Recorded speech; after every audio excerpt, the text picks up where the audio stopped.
Bismillahirrahmanirrahim. Assalamualaikum warahmatullahi wabarakatuh. Perkenalkan, nama saya Nail Izah Ramadhani dan ini rekan saya, Mr. Joharatun Nadifah. Hari ini kami akan mempresentasikan tentang teori belajar behaviorisme dan penilaian sikap. Jadi ini adalah tema-tema yang akan kita pelajari pada hari ini. Yang pertama ada teori behaviorisme, kemudian ada tokoh pendukung teori behaviorisme, dan yang terakhir adalah penilaian sikap. Oke, jadi sebelum kita menuju pada pengertian teori behaviorisme, saya akan menjelaskan sedikit asal-usul tentang teori behaviorisme. Oke. Jadi, teori behaviorisme dicetuskan pertama kali oleh ilmuwan bernama John B. Watson pada tahun 1913. Kemudian dipopulerkan oleh ilmuwan juga yang bernama Ivan Pavlov pada akhir abad ke-19 di Rusia. Namun ada juga pendapat lain yang mengatakan bahwa teori behaviorisme ini juga dipopulerkan oleh John B. Watson sendiri di tahun yang sama saat dicetuskannya teori behaviorisme. Kemudian, negara mana sih yang pakai teori behaviorisme? Jadi ada dua negara yang memakai teori behaviorisme ini, yaitu negara Indonesia, negara kita, dan negara Tanzania. Baik, saya juga akan menjelaskan ciri-ciri teori behaviorisme. Apa aja sih ciri-cirinya? Jadi yang pertama, teori behaviorisme itu bersifat mekanistis. Kenapa? Karena dalam teori ini kita mempelajari mekanisme-mekanisme perilaku seseorang. Kemudian ciri-ciri yang kedua adalah menekankan peranan lingkungan. Maksudnya, menerangkan bahwa lingkungan mempengaruhi atau membentuk suatu perilaku. Kemudian ciri-ciri yang ketiga adalah menekankan pentingnya latihan. Kenapa sih latihan itu penting? Karena yang dimaksud di sini adalah bahwa semakin banyak latihan dilakukan, maka perilaku itu akan semakin menguat. Lanjut, ciri-ciri yang keempat adalah mementingkan mekanisme belajar dari suatu perilaku tersebut. Oke, sekarang kita menuju pada pengertian teori behaviorisme. Oke, jadi teori behaviorisme dari kata behaviorisme tersebut berasal dari bahasa Inggris behavior yang kemudian diberi tambahan ism yang berarti perilaku. Untuk pengertiannya, ini maksudnya apa sih? Ada perubahan perilaku, kemudian ada stimulus dan respon, kemudian ada penguatan. Nah, jadi ini dia kaitannya. Behaviorisme adalah teori yang meyakini bahwa perilaku manusia dapat dipahami dan dibentuk melalui interaksi dengan lingkungannya. Teori ini berpusat pada 3 konsep utama tadi, yaitu perubahan perilaku, kemudian ada stimulus dan respon, dan ada penguatan atau reinforcement. Kita akan membahas satu persatu dari 3 konsep ini ya. Jadi yang pertama kita bahas stimulus dan respon dulu nih, yang ke tengah dulu nih, yang dari tengah. Oke, jadi dalam behaviorisme, stimulus adalah segala sesuatu dari lingkungan yang memicu suatu reaksi. Sedangkan respon adalah perilaku yang muncul sebagai reaksi terhadap stimulus tersebut. Apa sih stimulus itu? Stimulus itu berupa rangsangan. Nah, contohnya kayak gini nih. Contohnya ada guru yang bertanya kepada murid, kemudian murid itu memberi jawaban. Jadi, stimulus di sini berupa pertanyaan guru dan jawaban murid, itu yang dinamakan respon. Lanjut, sekarang kita ke perubahan perilaku. Jadi di sini perubahan perilaku itu tergantung dari pengaruh lingkungan.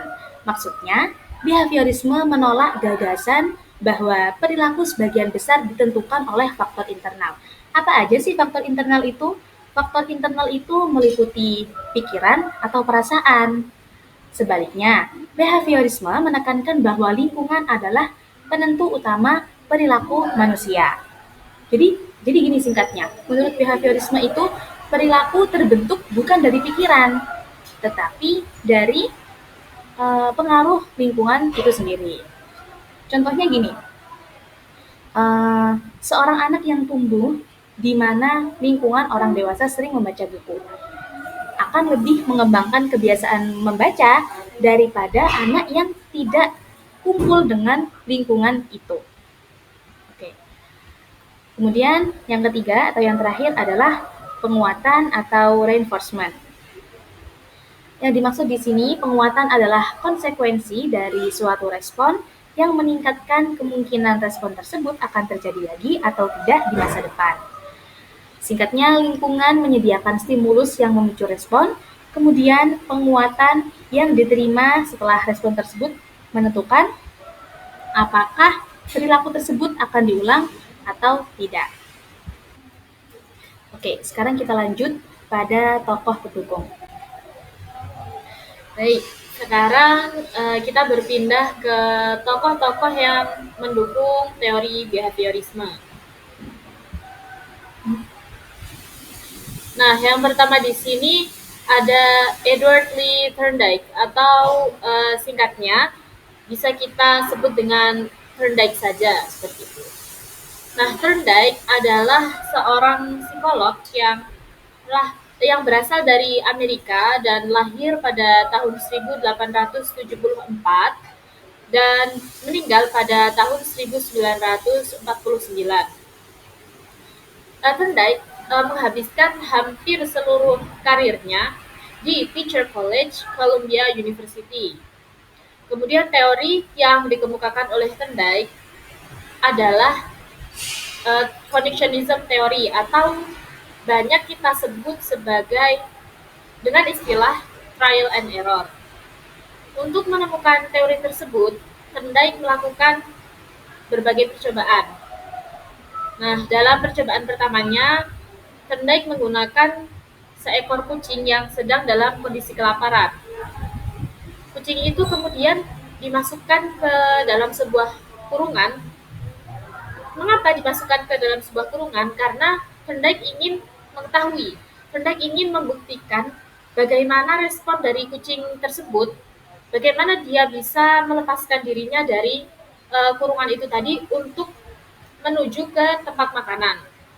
Nah, kemudian pada percobaan selanjutnya, Thorndike tetap menggunakan kucing yang sedang dalam keadaan lapar itu tadi, tetapi yang berbeda di sini ada pada di mana kucing tersebut diletakkan. Jadi pada percobaan yang selanjutnya ini, kucing tersebut bukan lagi diletakkan di sebuah kurungan, melainkan diletakkan di problem box yang berbentuk sebuah labirin. Untuk menemukan letak makanannya, yang pastinya kucing akan mencoba berbagai jalan, bukan? Nah, setelah tersesat ke sana kemari, sekalinya kucing tersebut menemukan jalan yang tepat, maka untuk percobaan-percobaan selanjutnya, kucing tersebut akan melalui jalan yang langsung menuju ke makanan tersebut. Nah, dari eksperimen inilah lahirlah 3 hukum belajar, yaitu hukum latihan atau the law of exercise, kemudian hukum akibat atau the law of effect, dan hukum kesiapan atau the law of readiness. Yang pada intinya semakin sering sebuah perilaku itu dilatih, maka semakin kuat hubungannya. Dan apabila suatu tindakan membawa sebuah kepuasan tersendiri, maka tindakan tersebut cenderung untuk diulangi. Nah, ini adalah gambaran dari percobaan yang dilakukan oleh Thorndike itu tadi. Kucing diletakkan di sebuah kurungan, kemudian yang pada akhirnya dia bisa menemukan makanannya. Kemudian untuk contoh nyata di real life, contohnya begini, ada seorang siswa yang sedang belajar, yang mengerjakan soal matematika. Awalnya siswa tersebut akan sering salah mencoba-coba rumus, kadang bahkan memakai cara yang keliru. Namun lama-kelamaan setelah dicoba berulang kali, akhirnya siswa tersebut menemukan cara yang benar kan. Nah dari situ, kalau si siswa bertemu dengan soal yang serupa, maka dia akan bisa langsung menyelesaikan soal tersebut karena sudah melakukan percobaan-percobaan sebelumnya tadi.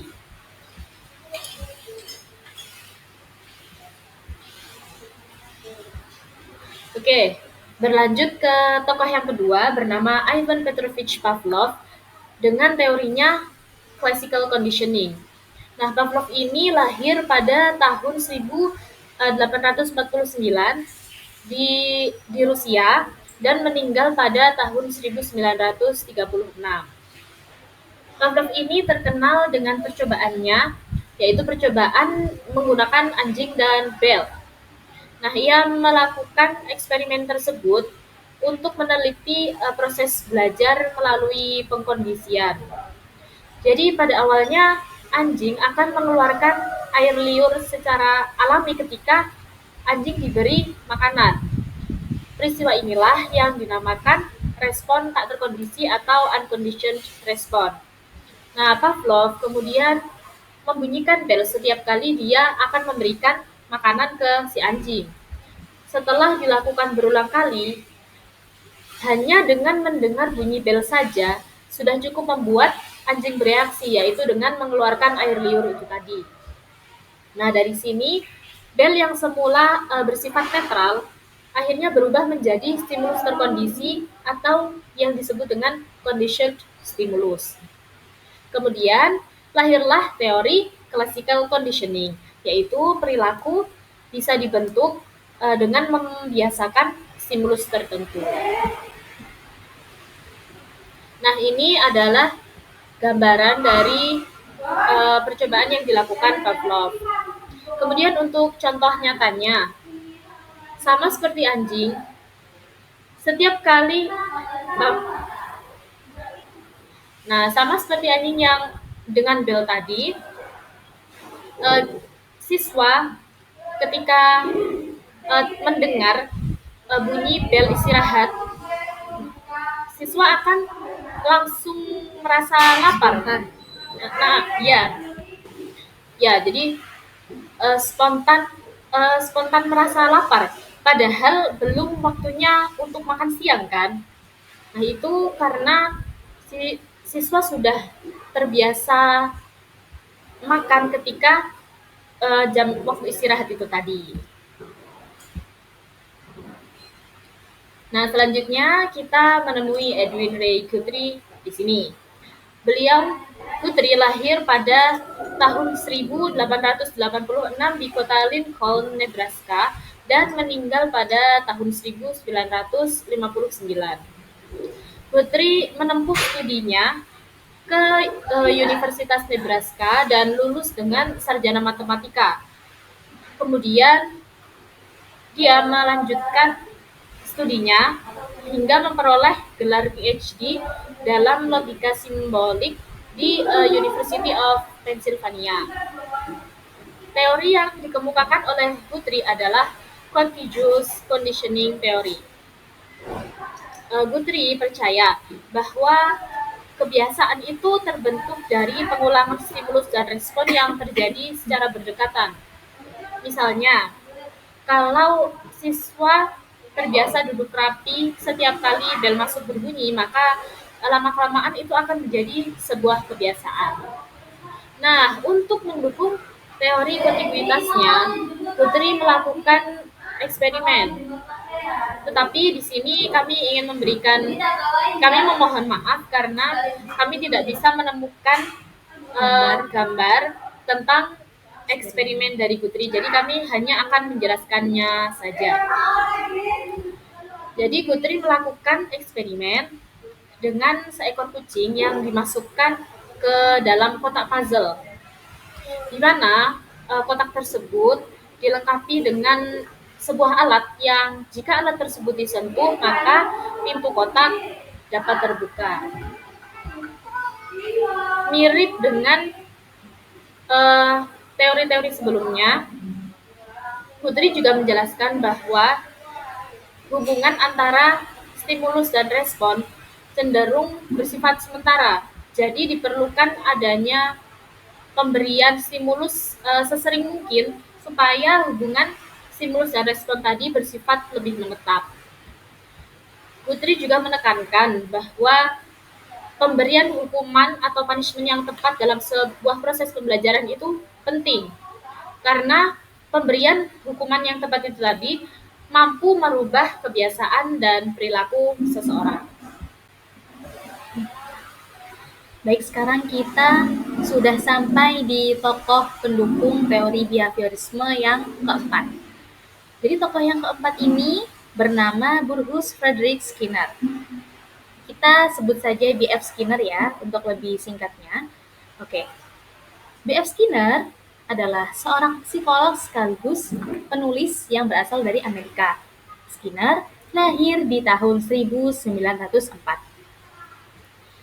B.F. Skinner menempuh pendidikan di Harvard University dan berhasil mendapatkan gelar PhD dalam waktu 3 tahun. Skinner juga menjadi akademis di 3 universitas, yaitu University of Minnesota, kemudian ada Indiana University, dan yang terakhir di Harvard University. Untuk teorinya, jadi teori dari B.F. Skinner adalah pengondisian operan atau disebut sebagai operant conditioning. Teori ini pada dasarnya menjelaskan bahwa perilaku yang muncul terjadi karena adanya pengaruh lingkungan.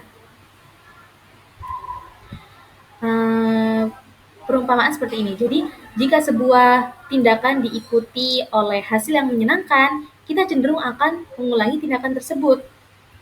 Tapi kalau tindakan yang diikuti oleh hasil yang kurang menyenangkan atau membuat kita sedih, kita tidak akan mengulangi tindakan tersebut. Contoh, seperti anak yang kalau dia membersihkan kamarnya, itu dia mendapatkan pujian dari orang tuanya atau mendapatkan hadiah dari orang tuanya, maka anak itu akan cenderung mengulangi kegiatan yang sama, yaitu cenderung mengulangi bersih-bersih kamar itu tadi. Lah, tapi sebaliknya kalau anak itu nggak membersihkan kamar, dia akan mendapatkan marah dari orang tuanya, kemudian tidak diberi hadiah dan sebagainya. Jadi itu contohnya. Baik, sekarang kita lanjut ke eksperimennya B.F. Skinner. Ini dia eksperimennya. Jadi sebenarnya B.F. Skinner itu terkenal dari eksperimennya menggunakan hewan, termasuk tikus dan merpati. Tapi di sini saya akan menjelaskan eksperimen B.F. Skinner yang menggunakan tikus. Nah, jadi apa sih ini maksudnya? Ada kotak, kemudian ada tikus, lalu ada tuas. Lah itu apa sih maksudnya? Jadi ini. Jadi di sini eksperimen paling terkenal Skinner adalah menggunakan sebuah alat yang ia ciptakan sendiri.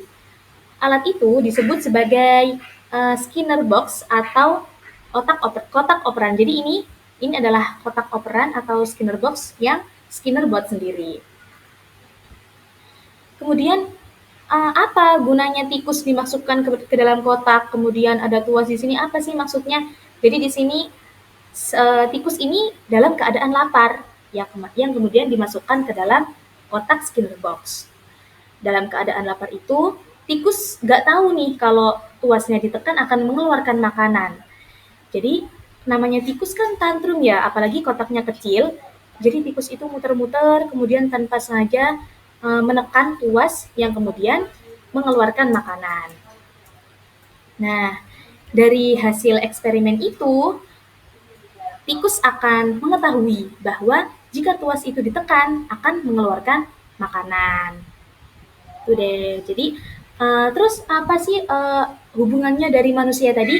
Jadi gini, kalau manusia mendapatkan pujian akan diulangi, ya kan? Kalau tikus, maksudnya tikus mendapatkan makanan, dia akan mengulangi cara yang sama untuk mendapatkan makanan tersebut. Baik, sekarang kita menuju tokoh pendukung yang terakhir atau yang kelima yang kita bahas di sini. Jadi pendukung ini bernama Clark Leonard Hull. Kita sebut Hull aja ya. Oke. Jadi Hull ini adalah seorang psikolog asal US Amerika. Hull lahir di New York sekitar tahun 1884. Kemudian jadi biografi Hull ini sebenarnya kayak cukup menyedihkan karena dia mendapatkan dua masalah, yaitu masalah ekonomi dan masalah kesehatan. Masalah ekonominya apa? Masalah ekonominya itu orang tuanya miskin, dan masalah kesehatannya dia mengalami masalah kesehatan di mata. Karena sakit itu, karena masalah kesehatan itu, Hull akhirnya putus nyambung sekolah, yang kemudian menjadikan Hull itu lulus di umur 29 tahun. Setelah lulus dari sekolah, Hull melamar pekerjaan sebagai guru sekolah, dan hebatnya Hull ini bisa mendapatkan gelar PhD di umur yang ke-34 tahun. Wow, ya. Baik, untuk teori dari Hull adalah teori yang berkaitan dengan penurunan dorongan atau drive reduction theory. Apa sih maksudnya teori dorongan itu? Maksudnya, tingkah laku kita atau tingkah laku organisme itu digunakan supaya organisme tersebut dapat bertahan hidup. Gampangannya gini nih, seseorang berperilaku untuk memenuhi kebutuhan biologisnya. Contohnya seperti organisme yang mengalami kekurangan. Nah, dari kekurangan tersebut kemudian menciptakan kebutuhan. Dan dari kebutuhan tersebut akhirnya mengaktifkan sebuah dorongan. Begitu. Nah, contohnya seperti ini nih. Nah, ini contohnya seperti ini. Ini nih. Jadi kita lapar ya kan? Kita lapar, kita haus. Kemudian dari haus dan lapar itu tadi mengaktifkan sebuah dorongan kalau kita itu ingin minum gitu. Jadi ini juga ada kaitan dengan hubungan biologis gitu. Oke, jadi kesimpulannya dari 5 teori tokoh pendukung tadi adalah kita bisa melihat bahwa behaviorisme menekankan pembentukan perilaku melalui stimulus, melalui respon, melalui penguatan, dan melalui pembiasaan. Oke. Sekarang kita lanjut membahas tentang penilaian sikap.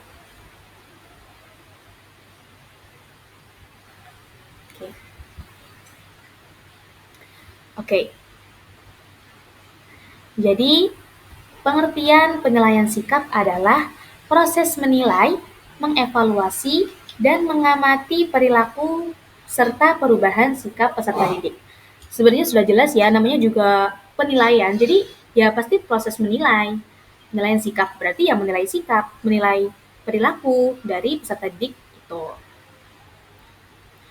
Atau ada juga nih pengertian penilaian sikap di luar dari yang kita bahas ini. Apa pengertian lainnya? Jadi, proses untuk mengetahui bagaimana perkembangan sikap peserta didik selama belajar. Oke. Jadi yang dimaksud sikap di sini bukan sekedar pengetahuan, tetapi mencakup perasaan, nilai, dan kecenderungan untuk bertindak. Lanjut ke objek. Oke. Berlanjut pada objek dari penilaian sikap. Sebelumnya, di sini saya akan memaparkan apa objek itu.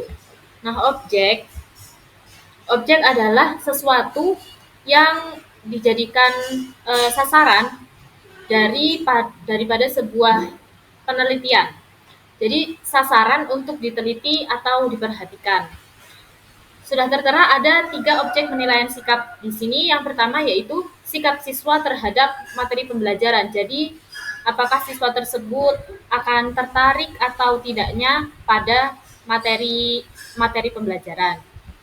Kemudian yang kedua, sikap siswa terhadap pengajar. Jadi, siswa tersebut apakah akan hormat, apakah akan mendengarkan, atau bahkan siswa akan mengabaikan seorang pengajar itu. Dan yang ketiga, ada sikap siswa terhadap proses pembelajaran. Jadi apakah uh, siswa tersebut akan aktif ketika di kelas, akan disiplin, atau malah acuh ketika pengajar sedang menjelaskan. Kemudian kita akan membahas hal-hal yang masuk pada cakupan penilaian sikap. Jadi apa saja yang dinilai di sini? Yang pertama ada penilaian sikap spiritual siswa. Sesuai yang tertera yaitu menghargai dan menghayati ajaran agama yang dianut. Jadi simpelnya seperti keimanan dan ketakwaan seorang siswa seperti itu. Kemudian penilaian sikap sosial seperti kejujuran, kedisiplinan, tanggung jawab, gotong royong, hingga percaya diri itu.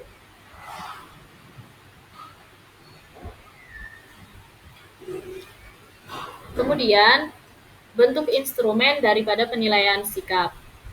Nah, makna dari instrumen itu sendiri adalah alat yang dipakai untuk mengerjakan sesuatu atau sarana penelitian untuk mengumpulkan sejumlah data sebagai bahan pengolahan. Jadi maksudnya di sini adalah dengan cara apa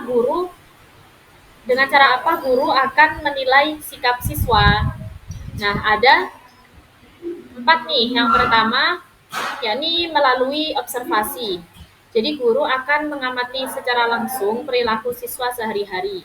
Kemudian yang kedua ada angket atau kuesioner, di mana siswa diminta untuk mengisi kuesioner tentang dirinya. Jadi dari situlah guru akan tahu bagaimana sikap siswa. Kemudian yang ketiga ini adalah penilaian diri atau self-assessment. Jadi siswa akan menilai dirinya sendiri berdasarkan indikator-indikator tertentu. Dan yang terakhir adalah penilaian antar teman atau peer assessment. Jadi siswa akan saling menilai ketika mereka sedang bekerja dalam sebuah kelompok mungkin seperti itu. Jadi yang menilai yakni dengan temannya sendiri. Nah dari sini sudah sangat terlihat bukan bahwasanya penilaian sikap itu sangat penting karena pendidikan itu tidak hanya mengukur aspek kognitif dari siswa tetapi juga karakter dari siswa itu sendiri.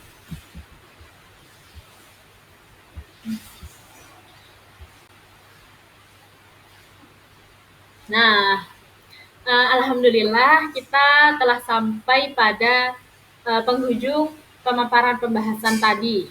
Kemudian di sini kami akan menyampaikan sedikit simpulan. Nah, dapat disimpulkan bahwa teori behaviorisme itu menekankan bahwa belajar adalah perubahan perilaku akibat adanya hubungan antara stimulus dan respon. Kemudian, tokoh-tokoh yang mendukung teori behaviorisme itu ada Thorndike, ada Pavlov, Guthrie, Skinner, dan Hull yang menjelaskan belajar melalui berbagai eksperimen, mulai dari trial and error, classical conditioning,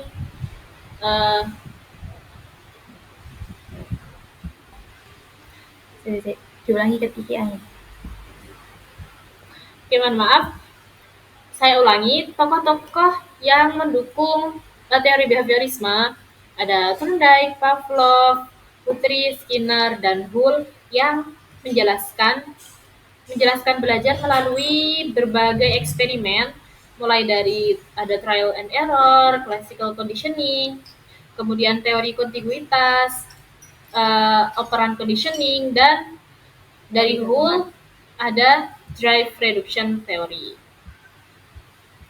Kemudian penilaian sikap. Nah, penilaian sikap ini mengambil peran penting dalam pendidikan karena kita akan tahu bagaimana perkembangan karakter siswa, baik dari sikap spiritualnya pun dari sikap sosialnya.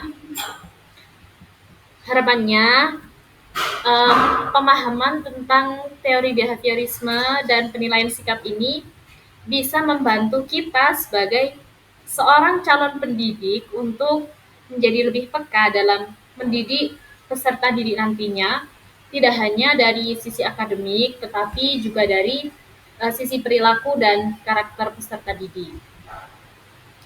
Baik, demikianlah presentasi yang dapat kami sampaikan. Semoga bermanfaat dan menambah wawasan kita semua. Terima kasih dan mohon maaf yang sebesar-besarnya apabila masih ada banyak kekurangan. Saya Misda Jawharatun Nadifah. Dan saya Naila Iza Ramadhani. Kami cukupkan sampai di sini. Wallahul muwaffiq ila aqwamit thoriq.